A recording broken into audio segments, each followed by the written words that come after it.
Netanyahu के घर पर हूती ड्रोन का अटैक। ये इजराइल का सबसे सुरक्षित इलाका था, जहां आज तक ईरान जैसे दुश्मनों के रॉकेट भी नहीं पहुंचे थे। लेकिन अब वही इलाका जल उठा है, क्योंकि नेतन्याहू के घर के बाहर हूतियों ने ड्रोन से हमला कर दिया है। यमन के हूती विद्रोहियों ने दावा किया है कि उन्होंने इजराइल के 5 अहम ठिकानों पर ड्रोन अटैक किया, और इनमें सबसे बड़ा निशाना तेल अवीव में प्रधानमंत्री बेंजामिन नेतन्याहू के घर के पास का इलाका बताया जा रहा है। हूती सैन्य प्रवक्ता याहिया सारी ने अल मसीरा टीवी पर दावा किया, हमारा ऑपरेशन सफल रहा।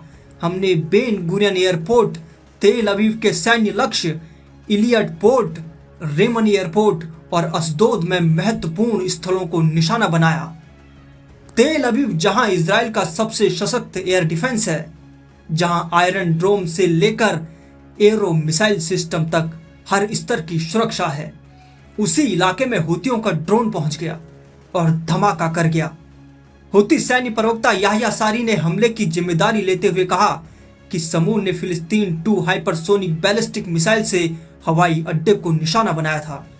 तेल अवीव में जैसे ही हूती ड्रोन ने हमला किया, पूरा शहर दहल उठा, सायरन बजने लगे और लोग जान बचाने के लिए भागकर अंडरग्राउंड शेल्टरों में छिप गए। यमनी सशस्त्र बलों की मिसाइल ने फिलिस्तीन मिसाइल का इस्तेमाल किया। तेल अवीव के कब्जे वाले जाफा क्षेत्र में बेन गुरियन हवाई अड्डे को निशाना बनाकर एक महत्वपूर्ण सैन्य अभियान चलाया।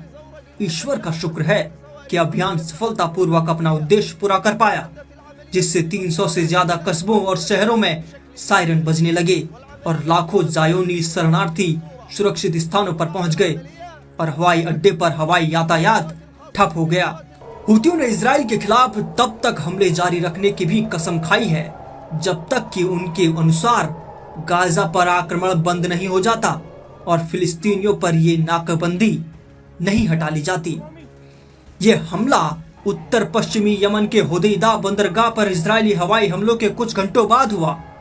एक बयान में इजराइल रक्षा बलों ने कहा कि हमलों ने सैन्य बुनियादी ढांचे को निशाना बनाया और नष्ट कर दिया, जिसमें बंदरगाह सुविधाओं, ईंधन कंटेनरों, समुद्री गतिविधि में भी शामिल जहाजों और हूती संपत्तियों के पुनर्निर्माण के लिए इस्तेमाल किए जाने वाले इंजीनियरिंग उपकरण शामिल थे। स्थानीय निवासियों ने बताया कि हमलों ने शहर को हिलाकर रख दिया।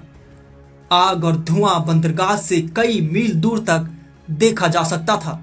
हूती अधिकारियों ने अभी तक हताहतों की सूचना नहीं दी है। हूती सशस्त्र समूह, जो होदेइदा बंदरगाह और राजधानी सना सहित उत्तरी यमन के अधिकांश हिस्से को नियंत्रित करता है, गाजा में चल रहे इजराइल हमास संघर्ष के बीच फिलिस्तीनी लोगों के साथ एकजुटता दिखाने के लिए नवंबर 2023 से इजरायली ठिकानों पर हमले शुरू कर रहा है। नेतन्याहू की सुरक्षा पर अब दुनिया भर में सवाल उठ रहे हैं। हूती विद्रोहियों ने कहा कि ये हमले गाजा में फिलिस्तीनियों के समर्थन में किए गए हैं और इजराइल द्वारा यमन के होदेइदा पोर्ट पर किए गए हमले का जवाब है। इजराइल डिफेंस फोर्स ने दावा किया है कि उन्होंने हूती कंट्रोल वाले बंदरगाह पर हमला कर दिया है, जिसमें जहाज, ईंधन कंटेनर और सैन्य निर्माण में उपयोग होने वाला भारी उपकरण तबाह किया गया है। मौजूदा हालात साफ इशारा कर रहे हैं कि इजराइल और हूतियों के बीच सीधा युद्ध अब टलने वाला नहीं है, और डर यह है कि कहीं ईरान, हिजबुल्लाह और बाकी गुट भी इस आग में न कूद पड़े।